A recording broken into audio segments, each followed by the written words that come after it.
What does it sound like when the flip man is being interviewed by another wholesaler that's killing the game himself? Stand by. Let's get it.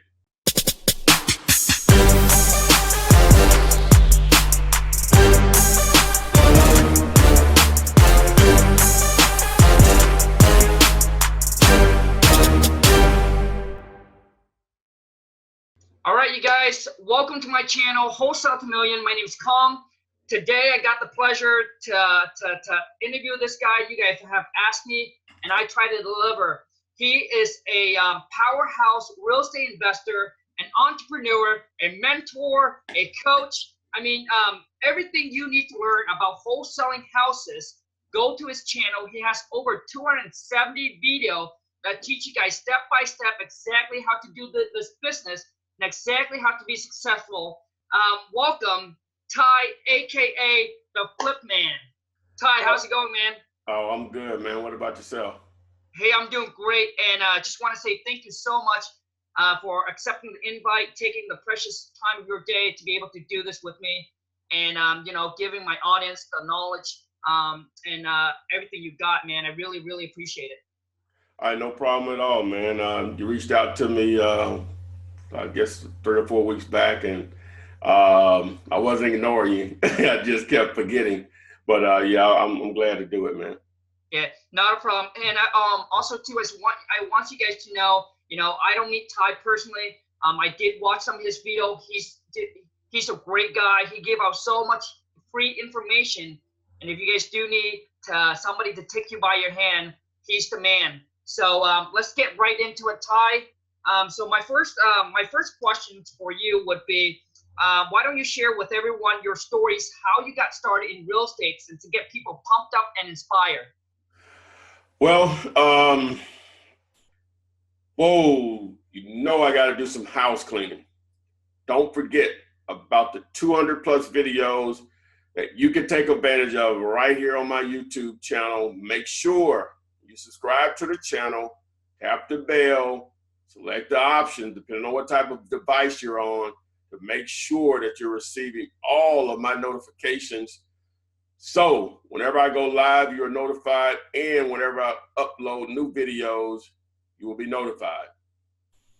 Every Thursday night, 7 p.m. Eastern, 6 p.m. Central, 5 p.m. Mountain, 4 p.m. on the West Coast, join Adrian and myself on my live Flippinars, where you can get your questions answered about real estate investing, along with wholesaling, of course. If you like podcasts, make sure you get over to flipmanpodcast.com for Android and Apple devices. If you want a copy of the one-page contract for free that I've used since 2003, get over to flipman.net. That's flipman.net. You can also check out my options for courses and coaching. If you're doing direct mail, or if you're thinking about doing direct mail, this is the route you need to go. Imagine if a seller receives this actual mailer from you and it has a picture of their actual property that you're targeting on this mailer. The chances of you being called by that seller goes up tremendously. To get access to these and get a 10% discount on your first order, get over to mailtoflip.com. That's mailtoflip.com. If you're actually looking for funding for flipping, fundmynextdeal.com. That's fundmynextdeal.com. If you need proof of fund because you're dealing with real estate agents, realpof.com, realpof.com. Back to the video. I'm an entrepreneur first, but I'm not one of these guys that has always been that way. A lot of people that have that mentality started out, when they were kids. I guess similar to Mark Cuban selling garbage bags door to door or selling lemonade or whatever. That inspiration only came to me once I was in college in my early 20s. And so tried a lot of different things. One of the couple of things that I tried while I was in college, one of the first things that I can just point to and just detail is I had the brilliant idea that I was going to take my student loan and start buying used cars, you know, going to actual dealership auctions or dealer auctions and buying used cars and selling, become a millionaire. Long story short, you really need to be mechanically inclined or have someone working with you that are mechanically inclined, because whenever you go to those auctions, a car can be 15 years old and it will look brand new, and you can eat off the engine. It'll be that clean, but it may be a piece of crap. And so after going through a few cars and buying some junk or whatever, I was out of that business. All right. 1995, my brother, two of my cousins, one of my brother's close friends, we all went to Daytona Beach for a spring break. And one of my brother's other friends drove up from Orlando. That was in Daytona. Drove up from Orlando in Florida, and he had started this mobile car wash business, and he had made six figures in doing so. So I couldn't wait till I got back to Birmingham and to start my own mobile car wash. So I bought a $900 van, passenger van, where the seats had already been taken out. It was baby blue. Bought a 100-gallon water tank and a pressure washer and a sign to promote myself when we were on site. I was in business. So my cousin and a childhood friend that we went to high school with, we were out washing cars on a daily basis, starting at hair salons, beauty barbershops, places of employment of people I knew. So we were in the game. So that was the spring and summer of '95. So when the fall hit, you know, I'm in Birmingham, we're in the South, but it does get cold here. Matter of fact, it's in the 20s today as far as the low. I think the high is only going to be in the 30s. And so one morning I woke up, it was 40 something degrees. Even though it probably would have warmed up to about 60 or 70, I couldn't handle the 40s at all. So I was out of that business. I knew I couldn't do it. All right, so just muddled around a little bit with some multi-level marketing stuff, and never really made any money with that. That's only for a certain group of people that can make money with it. I'm not saying people can't make money with it. It just wasn't for me. So 2002, October of 2002, a friend of mine and his now wife were going to school to become real estate agents. And the guy that normally taught the class, he wasn't there, and the substitute that replaced him that night, he didn't talk about being a real estate agent. He talked about real estate investing and creative ways of real estate investing where you using no money to put deals together and make money. And so my friend mentioned the stuff to me, and you know, he knew I was always looking for opportunities. And I didn't act on it at that time. So fast forward a couple of months later I can tell you the date, December 27th of that year. I was at my mom's house, you know, just after Christmas. And I was up early that morning, and I saw one of Carlton Sheets' infomercials on no money down techniques in real estate. I had seen them over the years, but I never acted upon those. And I caught it about halfway through one of the shows. And so I just went up to dial and found one from beginning to end. Again, they're not telling you anything, just how much money I made, but no one was telling you how they made the money. But I thought to myself, they can't be lying about all of this. So my mom didn't have internet back then. That was in 2002. So I waited till I got back to Birmingham, and I did a search online on this, where I posted a message on this message board that I used to frequent, online entrepreneur message board. And I asked the question, does Carlton Sheets program really work? And one guy replied, yes, it does, but Ron LeGrand has a better program. And so I did a search for his information, and it was $1,500 for the full package, which was a lot of money to me. It's something I didn't have. You know, I was still working a 9 to 5 at that point. So what they had was another option was a condensed version of it a teaser version of it for $69.99, $80 for shipping. It came to me in the form of cassette tapes. And so listened to it, and all it did was just pump me to the point, got me so hyped that if I had to get a second job, that's what I was going to do to come up with that $1,500. A couple of days later, thought about eBay and and I did a search for his name, and bam, you know, there were a couple of auctions there with his course, the same exact course he was selling for $1,500. So I bid it on the auction, I lost, and the guy reached out to me that was running the auction. I guess you could do that back then with eBay, and we agreed upon $400. All right, so I got the information, and it was just me going from zero, not knowing anything about real estate, to wholesaling, lease options, for sale by owner, obviously retailing, which is flipping, and it's subject twos also. All of those courses was in just one package. So I was just on information overload. But what stuck to me was three things: wholesaling, lease options, and bandit signs. Bandit signs because I'm not a salesperson. You know, I get people to do the cold calling for me for the most part and match numbers. I'll pick up the phone if I see a vacant property and I can find a number for them. I'll just call them. But just to do it over and over again, I don't just like get people to do that. So bandit signs really attracted me because if I put the message out there that I buy houses, people call me.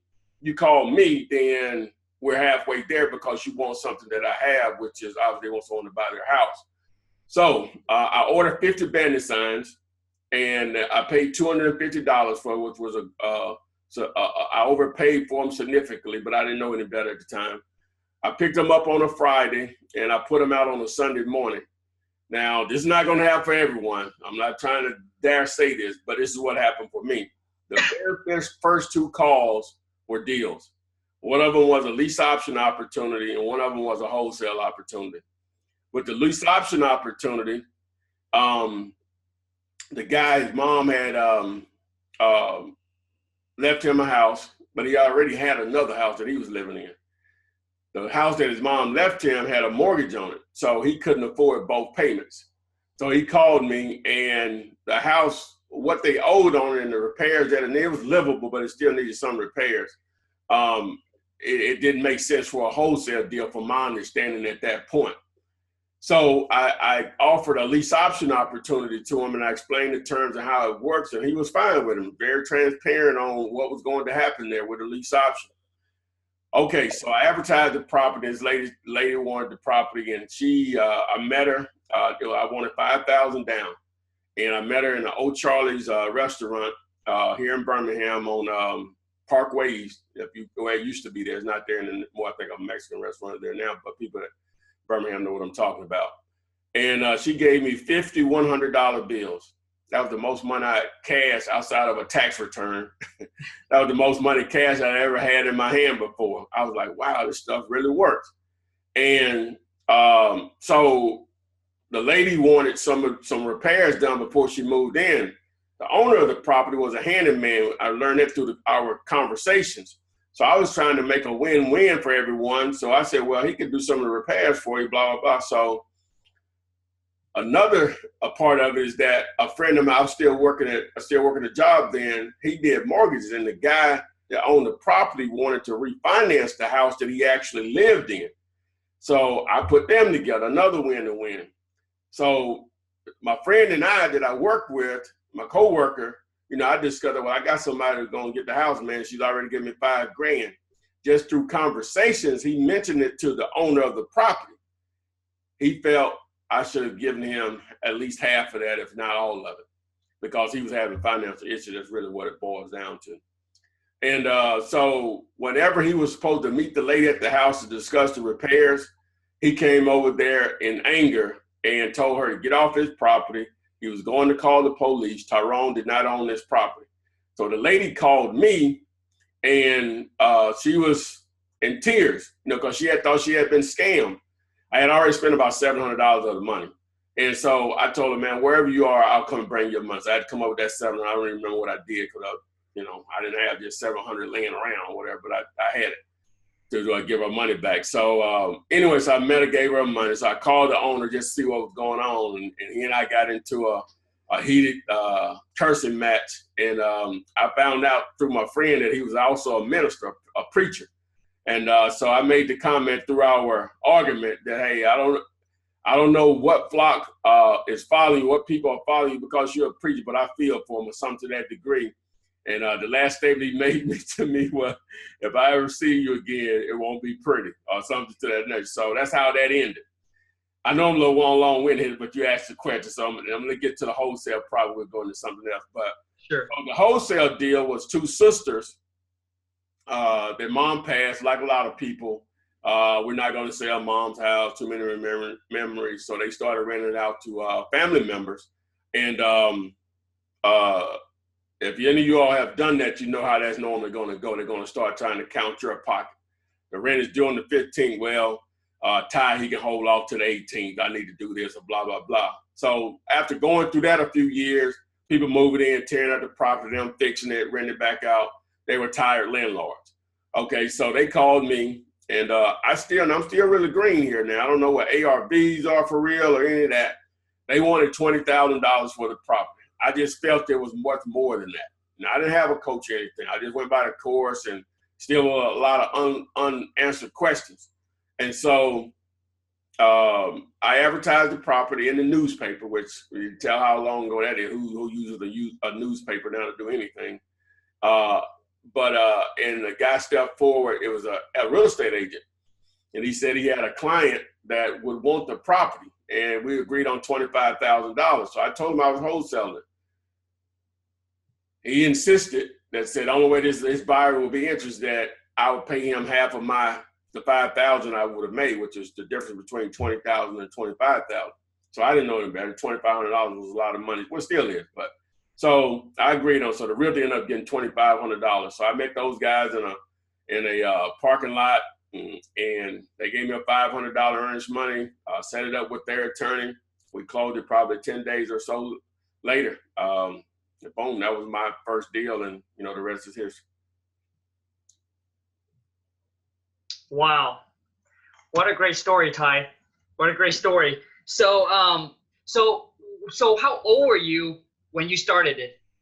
I was 32 at the time. Gotcha. Okay. This was I technically started. It's 15 years of this month when I started.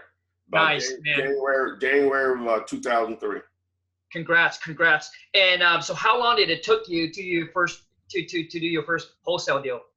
From not counting the time it took me to educate myself, where I tell my students and non-students, I guess, is that when the clock starts is when you actually start marketing or trying to reach out to sellers. So I started that in February of that year. So I closed my first deal on like March 5th. I think it might be March 3rd. I actually looked at that. I've been saying March 5th online a lot, but I think it's actually March 3rd is when it actually closed. I looked at that house not too long ago. Just I don't remember a lot of addresses, but I remember that one.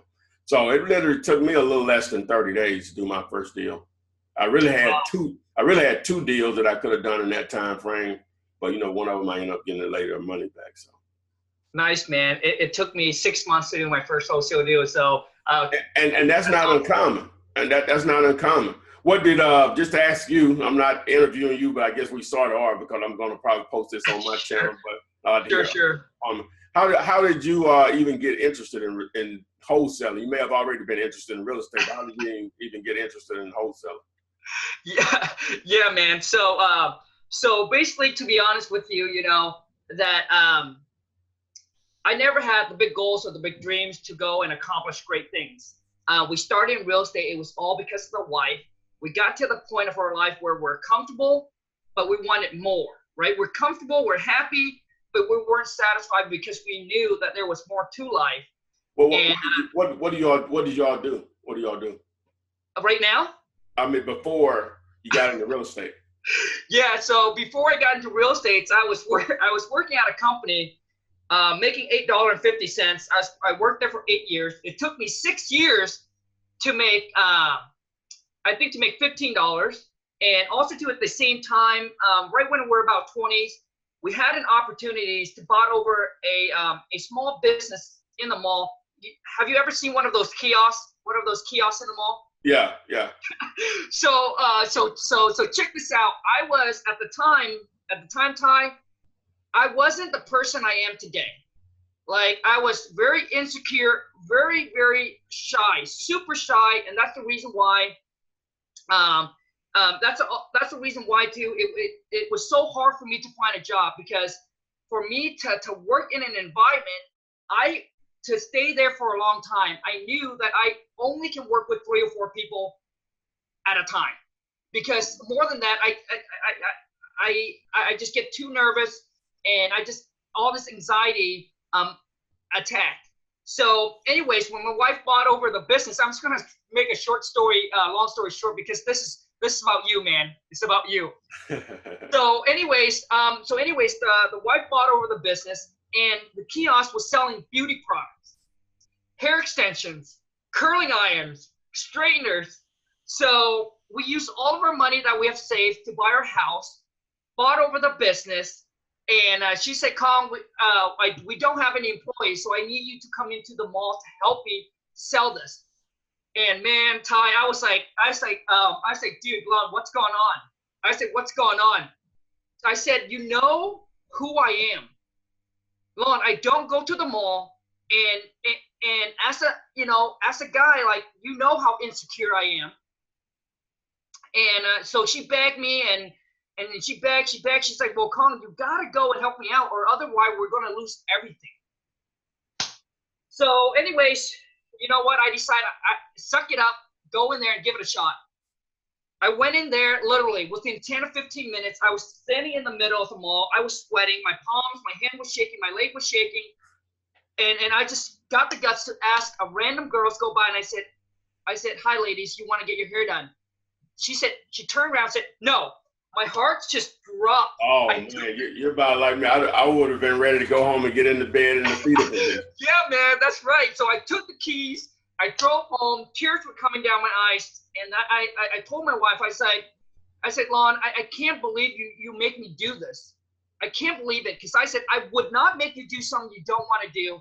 And she said, Calm, you cannot be the person you are if we want to achieve the goal and dreams that we want. And she said, for life to change, you must first change. And she said, Colin, you got to man up. She said, you got to man up, and you got to do it. So, you know, she cries and I cried. And anyways, after going at it 6 months in, man, I was 6 months in, I was getting rejection. It bounced right off of me. And 6 months or 7 months in, I would start training our employee how to do it. I was selling left and right, man. And from that on, I think with being in the mall, being in sales, it really helps me got into real estate when we started. And we started real estate, got into it about when we were 26 or 27. And we got some money saved up. At the time, the wife wanted to become a multimillionaire. But with what we're doing, there's just no way to get us there. And it was going to take us we didn't want to work until we're 60 or 65 and retire and be a millionaire. We don't want to save we didn't want to save to $1 million. We want to be able to generate $1 million or more. Mm-hmm. So anyways, dude, she got depressed for a couple of weeks. Chat with the security guy. The security guy said, hey, check out this movie, read this book. It's called The Secret. And that's kind of what unlocked her mind, letting her know that anything is possible. And it kind of opened up the gate and let her know that, anything is possible as long as you want it. So anyways, after that, she always knew that real estate makes, has created the most millionaire. So we landed a book. We landed this book called How Come That It Is Rich and I'm Not. And bought the seminars. It was $7,000. It's a lot of money at the time. Bought the ticket to a 3-day seminar in Seattle. And the reason why, she felt it, and she said, hey, you know what? We cannot get a different result by doing the same thing. So to change your result, we got to change what we're doing. So anyways, so she pulled the trigger, put it on a credit card, flew out to drove out to Seattle, did a 3-day seminars, and just seminars is it pumps you up, right? It pumps you up and it gives you a lot of information, but not an actual step. What was the focus of the seminar? What was the focus of it? So basically, the person that wrote that book, and that's the author, and that's when we went to the seminars to see. He teaches everything about, you know, buy and hold, passive incomes, building wealth, you know, to fix and flip, to lease options, to wholesaling. So anything about wholesale or anything about real estate you want to know, right? That's what he teaches in the seminars. Okay. So we went there, packed information. I went back home. I applied. You know, so start applying, and I did most of the time was just calling Craigslist. Man, I was spending 3 to 4 hours, break time, lunchtime, was just pounding the phone calling Craigslist, because that's all I learned when I went to the seminar was just calling Craigslist. So basically, I think his model was just outdated, right? Yeah. The thing that he's using is just outdated. But anyways, after that, after 6 months in, we got an email from him saying, hey, I'm going to host another seminars here in Florida. And that's where we met our mentor. And then we started getting to the whole fix and flip. And then, dude, when we got into the whole fix and flip, I was a mess, dude. So my wife started out in real estate knowing zero. Just like you, Ty, nothing about real estate. I didn't even know what an earnest money. I didn't know what a title company is. I didn't know what laminate flooring, REOs. I didn't know anything, right? So that's when my wife said, hey, Con, we're going to use everything that we got, save up, and work hard for, and dump it and invest everything we got into real estate. And it scared the living, it scared the living heck out of me, man. But you know, my whole thing is, if that's what the wife want to do, I want to be the guy that want to support her and make her dreams come true.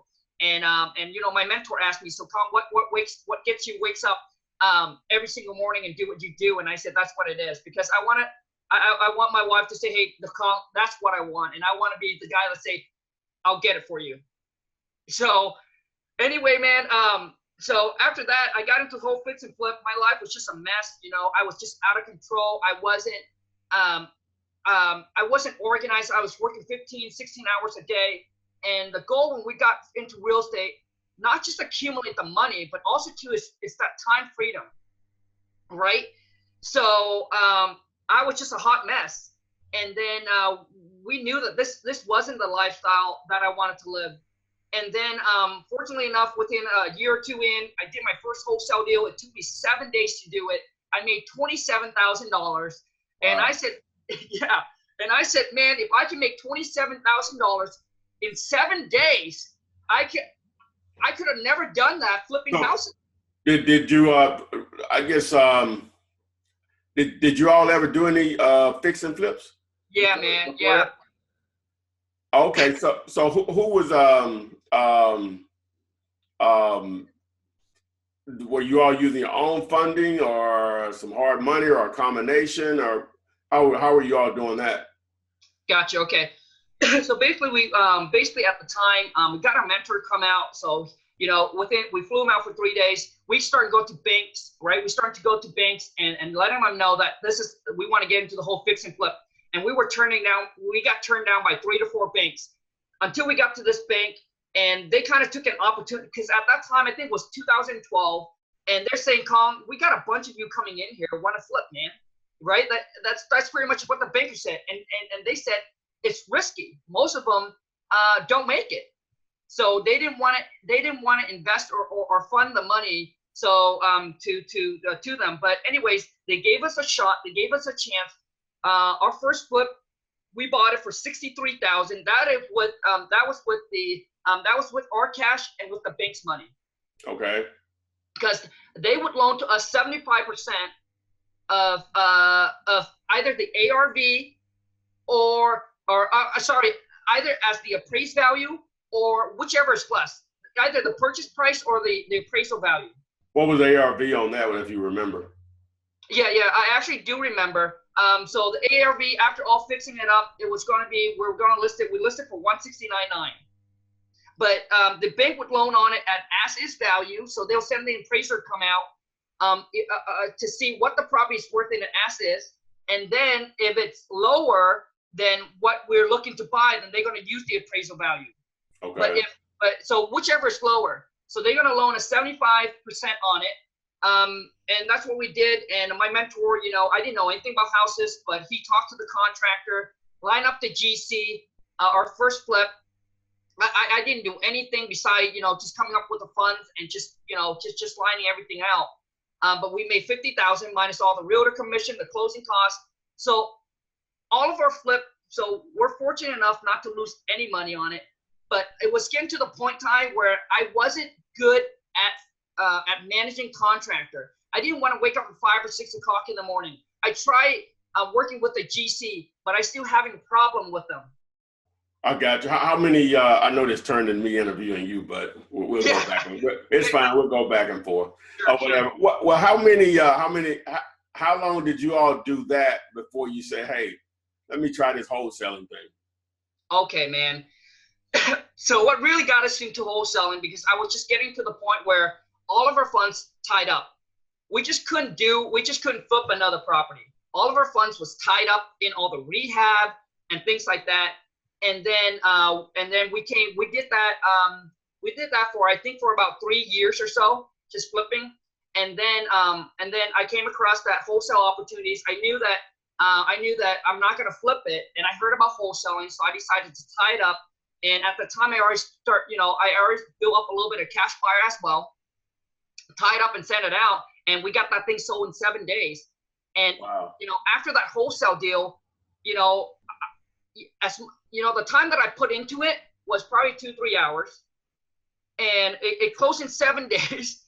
And I was like, dude, if it takes me 3 to 5 months to make 50,000, but it took me 7 days to make 27 or 28. I said, what if I do that 2 or 3 of those a month? I would be making more than what I was flipping. And from that on, what's that? Now, 3 words for you. What's that? Return on investment. If you compare return on investment with wholesaling to flipping, it's not a contest. It's like an ocean and a swimming pool. As far as you said, the time you put into it, right? The money that you put in, which is normally virtually just a few $100s, and the return, you know, it's just dwarfed. But most people, they'll look at that 50,000, right? Okay, you did get that in 3 months. If you're fortunate to get it in 3 months, right? With everything from the purchase to rehab, sitting on the market, versus with a wholesale deal in a week, and you don't have anything at risk, you know. So and then when you just do the bare numbers, if I spend $300, we'll just say bandit signs, direct mail, or whatever, I made 27,000. Or if I spent, we'll just say on that deal you were talking about, 63, say you spend another 37 in repair, that's 100. You got 100 on the hook to make 50. You do the math on that. Pull out your ROI calculator, your return on investment calculator, and do the math on that and see which one is the actual better opportunity. You can make money with both, but if we're just looking at return on investment and your time and the stress level that you have to deal with, because contractors can be a beast. You know what I'm saying? I don't care how reputable they are. You know, they can be trouble. Obviously, there's some good ones out there, but I'm just telling you, you have to manage them, man, to get the best out of those deals. I hate it. You know, I've done them, but I hate it or whatever. But again, I regress. You know, so you got into wholesaling, so you were hooked after that. I'm assuming, because I know I am. Ty, very well said, man. Pretty much after we did that one, we're pretty hooked. I typically don't like people in my area. I typically don't tell. Where are you located? I didn't even, you know, we've been chatting back and forth. Where are you? Seattle, Washington. Oh, you're in Seattle. Okay, wow. Okay, that's interesting. That's what's up. Okay, all right. Yeah. So, anyways, Ty, enough about me. Let's get back to you, man. Let's get back to you, because this interview is all about you, dude. So Ty, so now that we know how you got into real estate, so share with us, where are you at now with your business, with what you're doing right now? Wow, that's interesting. I kicked around obviously with wholesaling houses and for years, and I started in 2003. So again, I was still new to real estate. All I knew is I was making more money every year, and then late 2007, happened. Well, I'm thinking around September of 2007, and we were sitting at a closing, and the buyer that I was using, I had sold a lot of houses to him, and what he was doing is buying them and cashing them out, refining them out or whatever. And he got a call while we were at the closing that the lender that he was going to use to cash it out with had went out of business. And he said, man, Todd, I'm sorry, man, I got to find another option on this before I close it. And it was just all hitting all of those subprime lending lenders. They just all faded away at once, just like that. And it was just down. I lost a lot of money. At that point, I had gotten into buying, fixing, and flipping myself. I had 7 houses at one point, at that point there, that I was making hard money loan payments on. 7 houses. And I did that for over a year because I didn't know that it wasn't going to change anytime soon. Lost my you-know-what on that. So drug around, still was doing a little wholesaling, got into the gold buying business, made a lot of money doing that. And then it got just too much competition into that. So got back full force into real estate. And so, things started to pick back up. This was probably 2012, 13 or whatever. And commercial, I had already done a couple of wholesale deals with apartments, right? So that's, 5 units or more considered commercial with multifamily. And so I always was trying to educate myself on commercial, but I was afraid to pull the trigger. So long story short, I have a lot of tentacles out there. So some students turned me on to some commercial avenues similar to doing the same thing that we do with wholesaling, houses or whatever. And so got into that. So what I spend my days doing, a couple of things. I still probably spend most of my time dealing with houses because, that comes a lot easier for me than the commercial. And it's all about time management. But the thing that I spend my day doing is just trying to find leads. Buyers are easy to me, because the way I look at it is you're giving away money when you're dealing with buyers. That's why you were able to close that deal in 7 days, is because you're giving away money. Now, you're giving away the money, but they're paying you to give them that money. And you're just taking a small portion of it, which is equity in the property, but they're taking on the risk that we're talking about when you're buying, fixing, and flipping. Yeah, that's glamorous, and that's what you see on HGTV and DIY channel and all that stuff. But just like you can wholesale houses, you can wholesale commercial. So a combination of both of those, man, is what I spend my time on a daily basis doing. Gotcha. Okay, great. Outside of dealing with students or whatever and stuff like that, this is my hobby stuff right here. I'm a very boring person, right? Ever since a girl that I used to date introduced me to the internet, that's been my hobby, is internet marketing in the sense of what I can do, because I'm still limited on my knowledge. I'm always trying to learn. That's what I spend a lot of my time trying to do, websites and all this stuff. But that's why you see the Flip Man or whatever. It just dwarfed into something where I do actually make money. Don't get me wrong, by no means on that, but I make my living off of doing deals. And it's just stuff here, just a hobby that I'm fortunate enough to make money off of. Gotcha. Great. So Ty, right now, so basically your business right now, you do still wholesale single family and you do commercial, you mentoring as well. Is that correct? Correct. Yes, sir. Gotcha. Okay. So now, like before I got into real estate, Ty, my whole thing is it's all about, because we're raised up in a family, we keep everything confidential and stuff like that. So I really appreciate that you're open and willing to share, your stories, etc. So really appreciate that. No problem at all, man. No problem at all. How did you find me? I know how, but how long have you been aware of me? What I guess is the question, just out of curiosity. Yeah, you know what? So my whole thing is that I started the channel because now that I got into wholesaling, I have some extra time, and I really enjoy just creating video. Just creating video and giving back and sharing with people things that I have learned, and then things that I will be learning, so they can, because I know how it felt when I first started out, trying to find content from people that you can learn from and apply. And so I want to be the person, hey, you know what?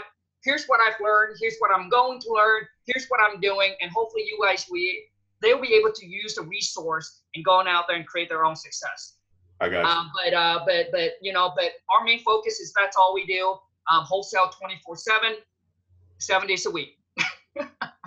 So you don't do any flips or anything now? Oh man, no. Like I don't like no flip. So right now, the one thing is, like, when I go to so right now, Ty, we do them virtually. I don't go and I don't meet sellers or buyers, so I don't do any of that anymore. I don't go to the RIA anymore. But people that people that comes and talk to me and about getting to the whole, or maybe they have been flipping, I really try to hold back I really try to hold back and don't tell them how great wholesaling is, because I don't want to lose a cash buyer. You know what, man? Most of those guys, they don't think about it in the terms that I explained earlier in the return on investment. They'll see my assignment fee, and I may have gotten, in my market, $5-10 grand, right? Or whatever, and they may make 40, but they don't know that I might have 6 more of these this month. You know what I'm saying? So they don't look at it like that. But everybody has their lane. Right.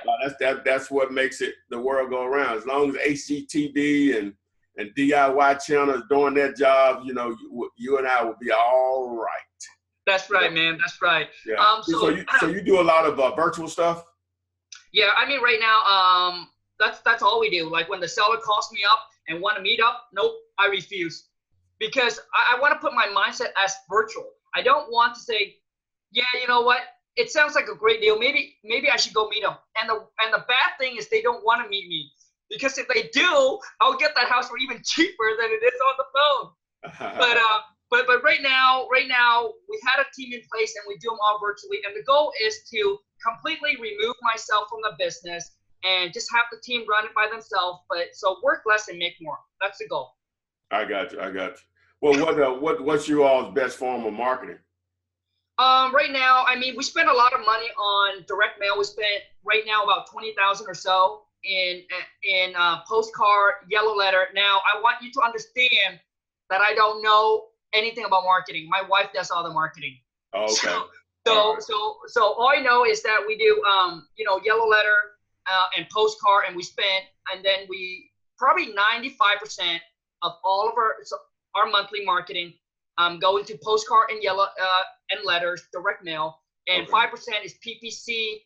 We don't do any Facebook ad right now, but we spend in PPC the other 5%. I got you. Okay. Yeah. All right. Yeah,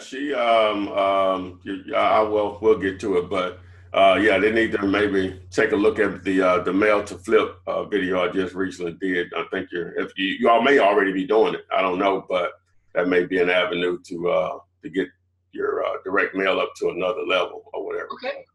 Yeah, that's cool. I'll definitely check it out. Yeah, so I'll send it to you. I appreciate it. Next question, Ty.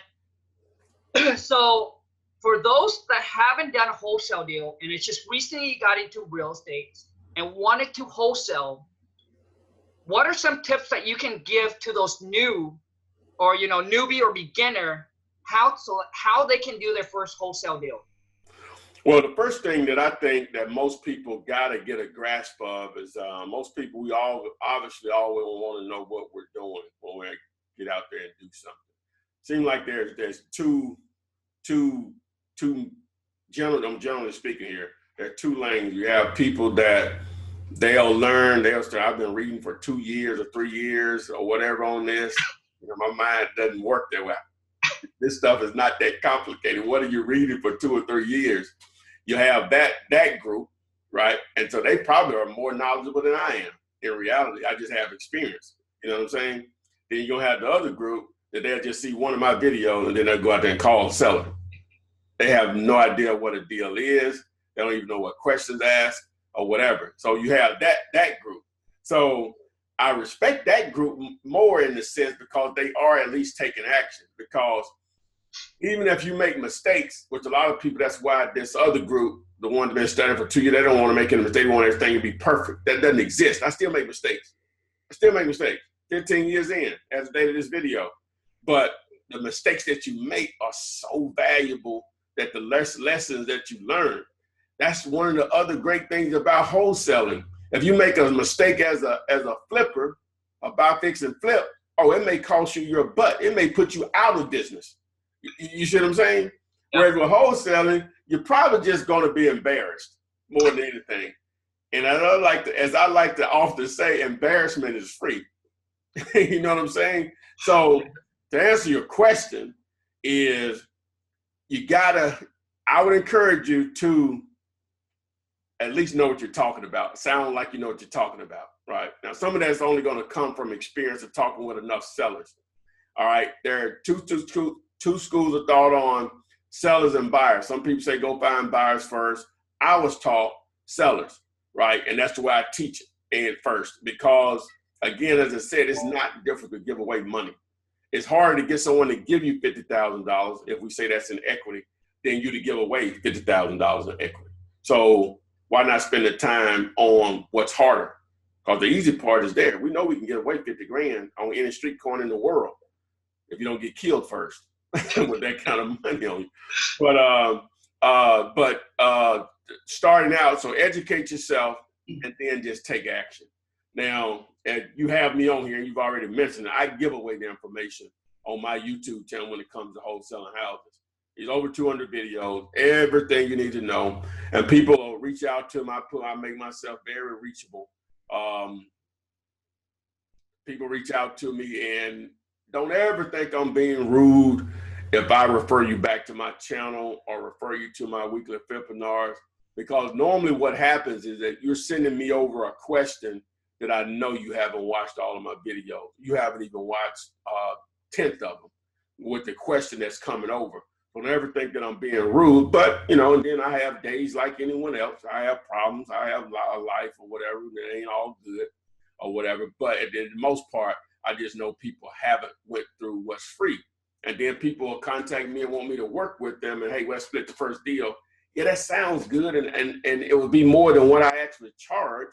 But the problem with that is that sometimes life gets in the way. So say if I spend all this time with you trying to find deals and doing what we do or whatever, and something happens in your life beyond your control, you can't do it anymore.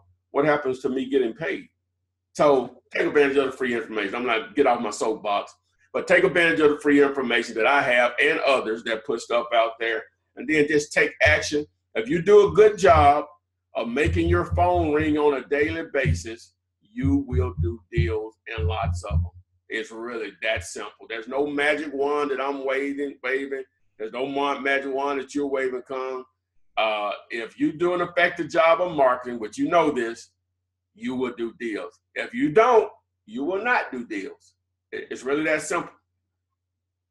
Yep. You know, 100%. I 100% agree with you, Ty.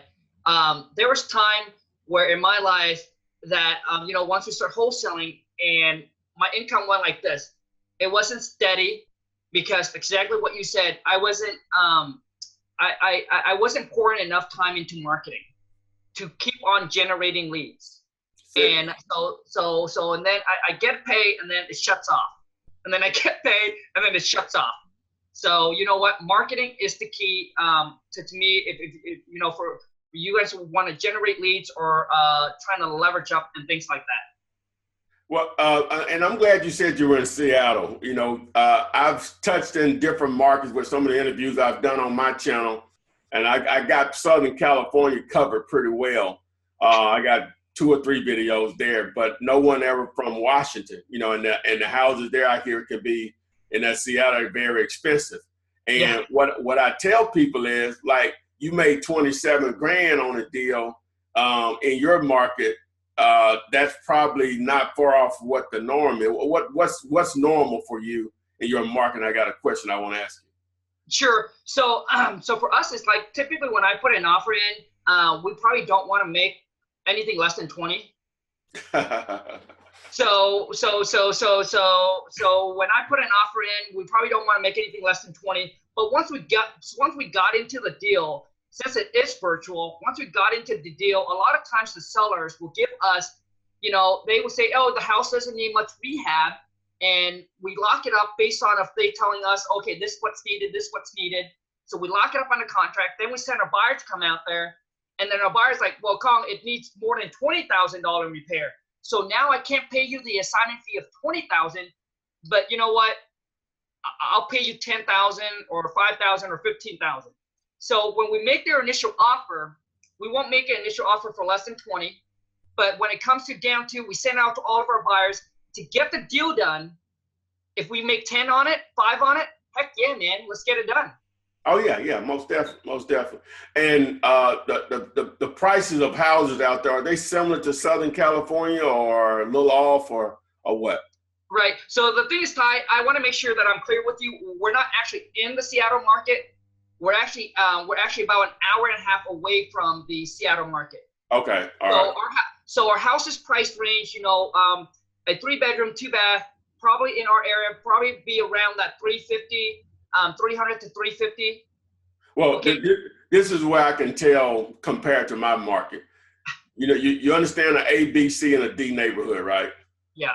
In the D neighborhood, what do the houses go for? D is in dog. Right. You mean like in our area? In the hood, yeah. Well, the thing is, to be honest with you, Ty, like, we don't have a hood.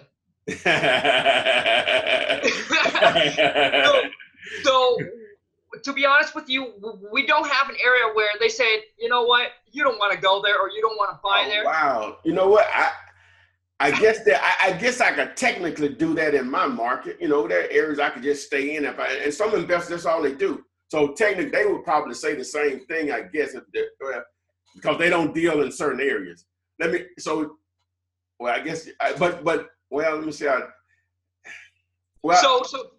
So basically, so Ty, in our area, that, you know, there's people said war zone. You don't want to go war zone. You don't want to go in the hood. Yeah. There is no hood because, you know, the worst area, they call them Texas Street. Houses still go for in that, you know, $250,000 to $300,000. And wow.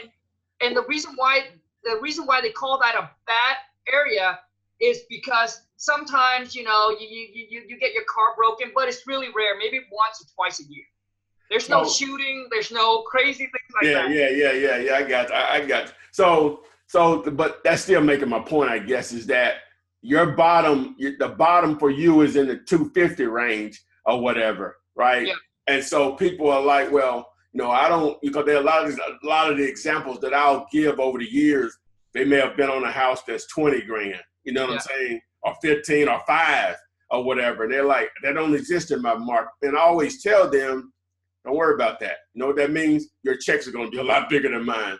Because prices of real estate, residential, it's only that amount because that's what people can afford in that market.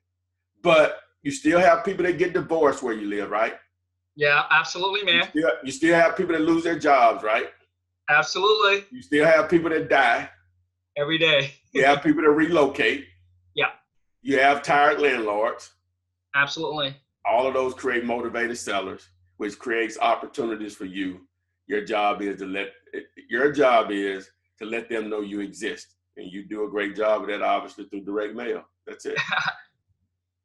I appreciate it, Ty. So, so now, I know earlier you mentioned for people to do their first deal, all they need to do is take action. You know what, Ty, I'm that person, man, when I got into, and that's what got me to a lot of mess when I was flipping too, but it's that I just listened to something and then I go take action. Then I came across then I made a mistake. Then I go back and watch a video or ask a question to solve that problem.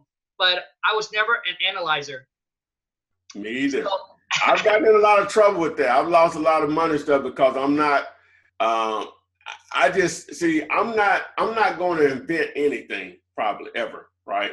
But yeah. what I think I am pretty good at, like you share some stuff with me you don't know you have.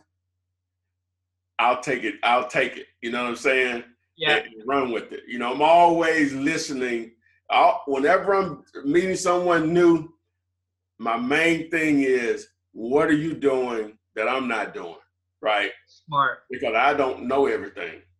Yeah, what are you doing that I'm not doing? I just in the last 2 weeks, I just got a anonymous email from a guy trying to sell something. I bought it, and it may have been the best money I've spent in years just from the conversation that I had with him or whatever. Man, he made me look at things totally different as far as a different avenue of marketing. Still testing it, and I don't know if I ever put it out there or whatever because he asked me not to. So, wow, but my point is that, you know, I'm not an analyzer. And again, that's going to get you in trouble sometimes. Yeah. Sometimes you need to, wait and see or whatever. Right. I'm not an analyzer. I know when I hear something good in most cases. I just take it and run with it and put my own twist on it. So, but everybody's different. You know what I'm saying? Everyone's different. So you have to move at your own pace. You know, I have to do it the way I do it. Gotcha. So I know, Ty, that you said, I was asking you, for those that's newbie and starting out, to get their first wholesale deal, you said to take action. Now, I want to ask you do you have some actionable steps that they can do? Actionable step that they can do. Yeah. Or we're assuming that the person doesn't have much money to work with. That's one on the platform I'll come from. Yeah. Okay. All right. Well, so you can't say the information. Right. Yeah. Yeah. Okay. So you can't say the information is not available to you. Okay. So you can't use that excuse. Some people would say, well, I'm hands-on. Well, you can't afford hands-on. So now you have to take advantage of what's available to you and make it work. If you're using, I can only learn stuff that's hands-on, then that's an excuse. You're not going to probably do anything anyway. So if the information is free through my channel, maybe even your channel, all right, if the information is free, so you'll have the knowledge. So now that's the first step is making sure you understand the process. If you have to watch the videos over and over again, there are tons of comments on just using my channel as you're freezing. Okay, it said my internet was unstable. Is that better? Ty, can you hear? I can hear you fine. Okay. Yeah, I said my internet was unstable, but I think it's good now. Okay. So step one is educating yourself. So the information is free on my end. All right. So now, you say, well, I don't even have money for bandit signs. So I'm going to tell you a couple of things that you should do. I'm just using bandit signs as an example. Is that now you can buy 200 bandit signs for $200. 9x24, single-sided, horizontal flutes. The company I use and recommend is Dirt Cheap Signs. You call us, ask for Christina, they'll give you the discount just by mentioning my name. But you don't have to use them. You can use them as a price point. So some of you buy 200 bandit signs. So now you have the knowledge. You have a method of getting your phone to ring. So now it's time to start taking calls from sellers. So I give away the contract that I use and people use all over the country. So you have the paperwork you need. So now it's all about generating leads. Now, bandit signs is one method. Okay, well, some people say, well, I'm afraid to do them because they're illegal. They're illegal everywhere. So they're illegal everywhere. Every city, state, county, they're illegal. All right, so you have to make your own choice on that. So if you don't want to do those, another option, we'll just give you some free options. All right, so doing that, list of motivated reasons people will be motivated sellers was tired landlords. That's probably going to be the biggest group of individuals that you'll deal with through your marketing channels, whether it's cold calling or someone calling you. Would you agree, just out of curiosity, would you agree with that? Would tired landlords be probably number one as far as the reasons why people want to sell? Yeah. Okay. Yeah, yeah, I absolutely agree with you, Ty. I mean, there's obviously more, but yes, tire landlord, it's Okay. also All a right. good thing for us. So what you can do is you can take free websites like Craigslist. Well, all sites are really free, but you know what I mean. You can go to Craigslist in the rental section, or you can go to Zillow in the rental section, other sites like that. And instead of doing what everybody else did, like Kong did whenever he started, just calling Craigslist to add for sale, why not call the properties that are for rent, right? Smart. They're off market. They're not for sale in most cases. So what you're now is just playing the numbers. You're doing this based on your resource. So you don't have money. That means you should have time. It normally correlates that way. If you don't have money, normally you have time. Stop watching the Kardashians, right? Stop watching Empire, all right? Stop playing video games and put the work in. Well, okay, so now you picking up the phone saying, hey, I want to talk to 5 landlords per day. Just using those 2 sites. That's not even talking about driving around offline looking for rents. You just froze, Ty. You still can't hear me? You can hear me? Yep, I can hear you now. Okay. All right. That's not even including driving around looking for rent signs. That's doing it offline. And what you would look for is those generic red and white or black and white signs that you can buy from Walmart or Home Depot or Lowe's or something like that, and calling those landlords. Now, online, what you're going to run into a lot of is actual property managers and or actual realtors that are managing the properties for the owners. So you can still ask them whenever you call them. You find out if the property is still available. All right. Whether they say yes or no, it doesn't matter. You'll ask them, well, hey, would the owner of this property be interested in selling it? All right. So if they say no, you find out, hey, do they have any other properties that they would be selling? If you're talking to the owner, do you have any other properties you would be interested in selling? If they say yes, that they'll sell, then it just goes into the normal process of trying to, collect the necessary information to analyze the deal and to make an offer or get him to give you his least amount. So there you are. So obviously if you take the bandit sign right, you take the direct mail route. I recommend mail-to-flip.com.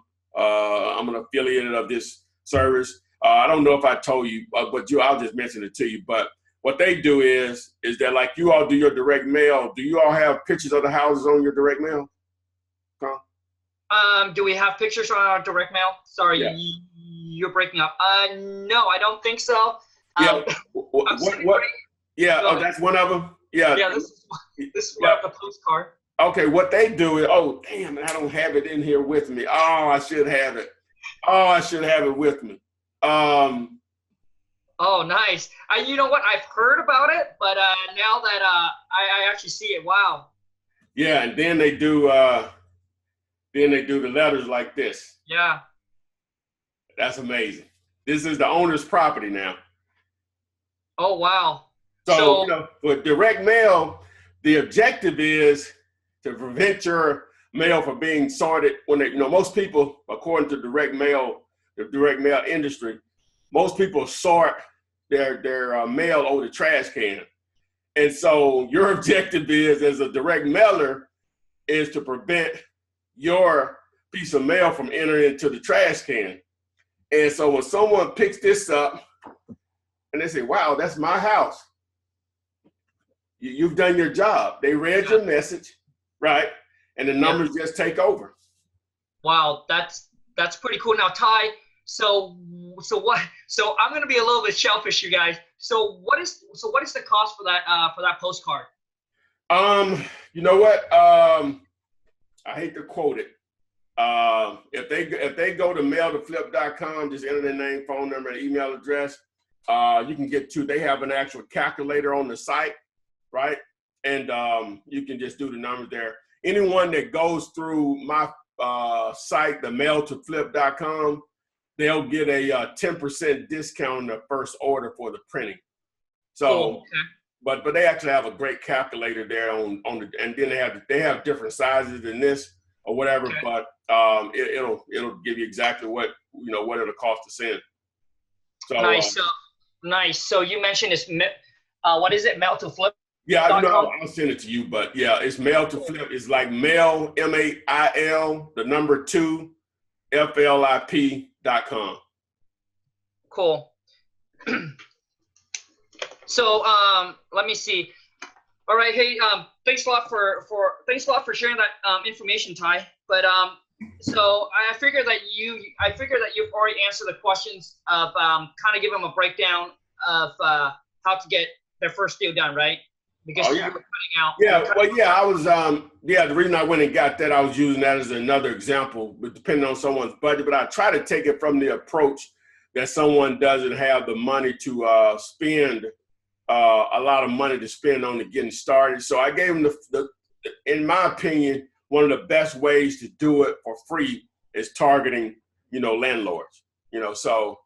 And obviously, the bigger the market you're in, the more opportunities that will exist. Now, you do have to have people to do this business. So if you're in a very small town, then you're going to have to do something different, as far as what market you're reaching out to. And it's just going to be a little different process or whatever. So. Nice. Gotcha. So now, Ty, on the mail, on the mail campaign that you just shared with me, what is the rate of return or call, I guess? Generally speaking, from their numbers, they say they normally get between 20 to 30% return. Really? Mm-hmm. Gotcha. Okay. And how long? And you guys, I'm being really selfish here. So Ty, how long have you been using that postcard? I've just started using them. On the video that I put out, I think 2 or 3 days ago. I was waiting on this in the mail or whatever before I did it. I've been mentioning it because you know what? See, the reason this is so attractive to me, I actually thought about doing this about 2 years ago, right? But I couldn't come up with an efficient way of doing it. So this is what this company does. They're just a full-fledged graphics company, and this is one of their products, right? And so some people probably have already seen this through some other channels or whatever, but they reached out to me, and so I put a mail campaign together, just a small one, you know what I'm saying? But I targeted multi-family, so you don't need the same you don't need the same. What's the word I'm looking for? You don't need the same size list as you do with houses. You know what I'm saying? You just don't. Right. And one, it's going to be hard to come up with that list in most markets anyway, because so many more single family properties than there are multi-family. So I have a deal that it's out. It'll be a virtual deal for me. It's about 3 hours away, but I have a deal from it. You know what I'm saying? We haven't closed it yet, but I'm probably going to end up making about 12 grand on it. Nice. It's just only sending out 200. You know what I'm saying? I think I spent maybe, what did they charge me? Well, they gave me a different rate, but you can imagine, I only sent out 200. It couldn't have cost that much. So, so do the return on investment on that. We'll just say $200. Yeah. $200, $12,000. You guys do the math. You do the math. Nice. Nice. So, but I'll have more to say about that if it comes to pass or whatever. So, but I actually, as I said, again, I thought about that because I'm always looking for different ways to stand out from my competition. Everybody receives postcards. Everybody receives yellow letters.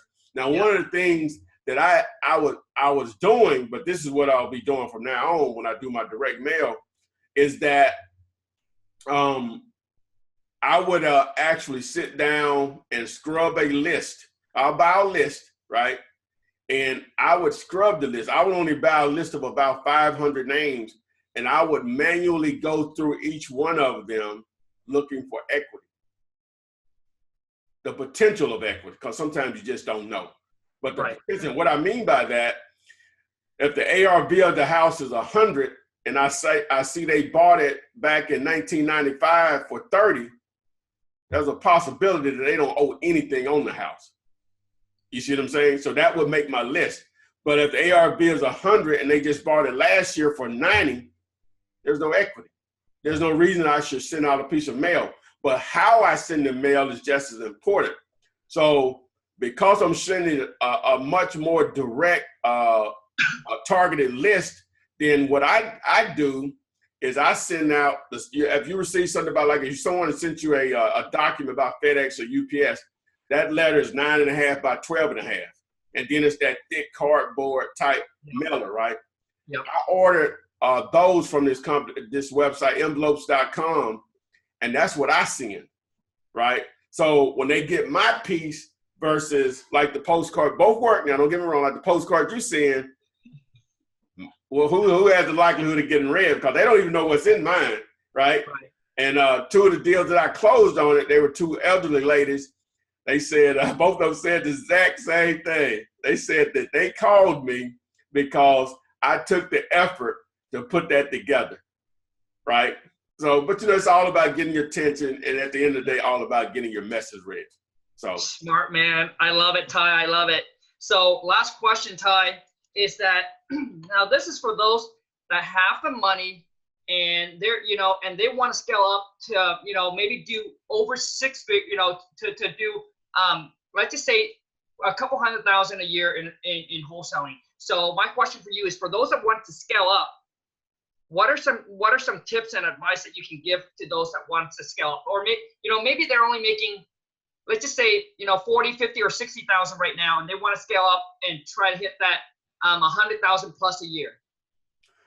Well, without analyzing each individual, seeing what they're already doing, but the main thing is obviously whatever you're doing is producing that. So you got to add on in a combination of duplicating, doubling what you're doing. But you're going to probably have to add on another method. There's several, obviously, you know, I preach bandit signs, obviously, you know, the direct mail. All right. And then you can get your online presence. Now, one of the things that I'm still trying to figure out, and you can do pay-per-click through Google AdWords and maybe even Bing or whatever, is I'm still trying to figure out Facebook ads for this. I use Facebook ads for, you know, the Flipman stuff. But as far as finding sellers, and I have actually had gotten a property on the contract before. I didn't close the deal, but I gave up on it, right? Because I'm used to the number of leads that you know, what direct mail will produce, or bandit signs or pay-per-click will produce. So it's a different animal as far as Facebook. But to answer your question, you got to ramp up. You know, you got to increase your call volume. It's no magic wand in this. It's just not. You increase your call volume, what you're doing, or if you're cold calling, well, just seller contacts. Increasing your seller contacts, you're just banking on life will get you paid. Meaning divorce, death, job or income loss, relocation, tired landlords, kids going off to college, medical situations, you know, all that factors into motivated sellers. So you got to increase your seller contact on a daily basis. It's really that simple. It's just really that simple. Not saying it's always easy, but it's that simple. Increase your seller contacts. I agree, Ty. I agree, man. Hey, Ben, so just to wrap this up, Ty, I want to say, hey, man, thank you so much for taking your precious time out of your day to do this interview with me. I just want to show you my my appreciation and just want to say thank you. All right. No problem at all, man. Now, Ty, how do people get a hold of you or reach out to you? I know that you have a YouTube channel, but what other kind of sources that they can go and find you? It's very simple. As it says, starting with YouTube, you can just do a search for the Flipman, and I should pop up. You should see my ugly mug there somewhere. And you can go to my site, flipman.net, and pretty much everything that I have to offer. Every Thursday, have a live Flippinar with my host, Adria, where I just answer pretty much any questions on real estate investing in general, but most of it's on wholesaling. You can access that through Flippinar.com, and you can access it through Facebook, YouTube, and Instagram. We're on all three of those platforms at once. And so, and then again, also, if someone's interested in these, you can just go to mailtoflip.com. So, got it. And Ty, what time do you do that live stream? Eastern 7 p.m. Central 6 p.m. Mountain 5 p.m. on the West Coast 4 p.m. Got it. And you guys, I would drop in the description, I'll drop all the links that Ty just mentioned, so that way you guys don't have to remember it. You guys can just click on it. And you guys, if you haven't seen Ty and watch his YouTube channel, you don't really have to watch my video. The guy got everything from 0 to 100 to get you to start wholesaling. He covers every single part or everything that you can think of to how to go out there and do your first wholesale, to scale up, to get success, and to be successful in this business. And if you guys haven't checked out his channel, go there, hit him up, subscribe, and watch his channel, and just taking actions and making it happen. So Ty, just want to say thank you, man. You have anything to say to wrap this up? No, not at all, man. I really appreciate you. I'm glad we hooked up. I learned a lot from you, man. I really wanted to interview you. But people need to take action, man. I'm no smarter than anyone else. The only difference may be is that I'll take action. You know, sometimes I'll get burnt on it, but with wholesaling, you don't have to worry about that.